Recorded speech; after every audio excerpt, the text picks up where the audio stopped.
மச்சான் வேற வழியே இல்லடா. எலி மருந்து வாங்குறேன், சோத்துல வைக்கிறேன், என் தம்பியை சாவடிக்கிறேன். டேய் இதெல்லாம் தேவையில்லாத வேலைடா.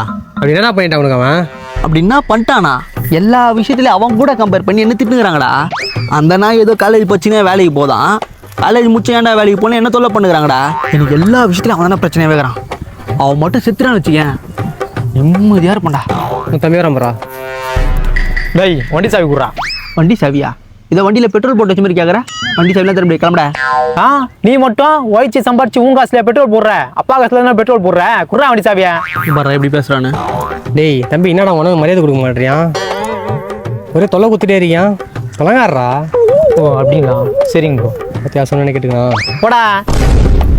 நல்லா பச்சு வேலைக்கு போகிறோம் அட்வைஸ் பண்ண நான் கேட்க மாட்டேன். வந்துட்டான் வெட்டி பையன் அட்வைஸ் பண்ணேன். டேய் குடுறா வண்டி சாவியா. டேய் ராஜி, எனக்கு எல்லா விஷயத்துலையும் இதான் பிரச்சனை குத்துனுக்குறேன். என் வாழ்க்கையில் இருக்க ஒரே பிரச்சனை நீ தான்டா. என்னது? நான் உன் வாழ்க்கையில் பிரச்சனை இருக்குண்ணா, நீ தான்டா என் வாழ்க்கையில் பிரச்சனை இருக்கிற. டேய் மச்சான் என்னடா அவன் ஒன்றும் சொல்கிறான், நீ அவனை சொல்கிற. முதல்ல அவனுக்கு என்ன பிரச்சனை கொடுக்குறான் முதல்ல சொல்லு. மச்சான் சரியான பிரச்சனை கொடுக்குறான் மச்சான். அவன் அன்னைக்கு எங்கள் அம்மா ஸ்நாக்ஸ் ஒன்று வச்சுக்கிறாங்க. சரி நான் ஸ்நாக்ஸ் சாப்பிடலான்னு போனால் ஸ்நாக்ஸ் எல்லாத்தையும் சாப்பிட்டு கவரை மட்டும் வச்சுக்கிறான்டா அவன். எங்கள் அப்பா ஜூஸ் வந்து ஃப்ரிட்ஜில் வச்சுக்கிறாரு.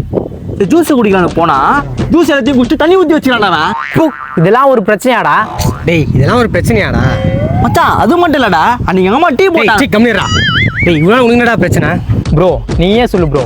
இவன் மட்டும் கரெக்டான வயசில் வேலைக்கு போய் கல்யாணம் பண்ணியிருந்தான்னு வச்சுக்கேன், நேரம் நான் யாரை கூட்டின்னு வந்து கல்யாணம் பண்ணிருப்பேன் ப்ரோ. பிரெக்னெண்ட்டாக வர ஆயிட்டான். நானே என்ன பண்ணுறது எது பண்ணுறதுன்னு தெரியாமல் ஹாஸ்பிட்டலில் மெடிக்கல் ஷாப்மா சுற்றி நிற்கிறேன். இப்போ வந்து ஸ்நாக்ஸை சாப்பிட்டான், ஜூஸாக குடிச்சிட்டான்ட்டு. டேய் நான் இந்த மாதம் அந்த பொண்ணை கூட்டு வந்து கல்யாணம் பண்ணுவேன். உன் வாழ்க்கையில் நீ நான் வேணா பண்ணிக்கோ. நான் இப்போ போய் அந்த பொண்ணோட அப்பா கிட்ட பேச போகிறேன். வண்டி சாவி மட்டும் கூடி ப்ரோ. நீயே சொல்லு ப்ரோ, அவன் பிரச்சனை பெருசா என் பிரச்சனை பெருசா? வந்துதான். டேய் வண்டி சாவிங்களா சொல்கிறான். ப்ரோ இப்போ ப்ரோ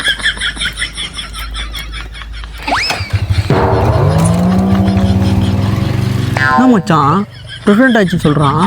25 வயசு ஆகுதுடா. இது வரைக்கும் ஒரு பொண்ணு கையை கூட பிடிச்சதில்லடா. நம்பன்னு சொல்லாத, நீன்னு சொல்லு.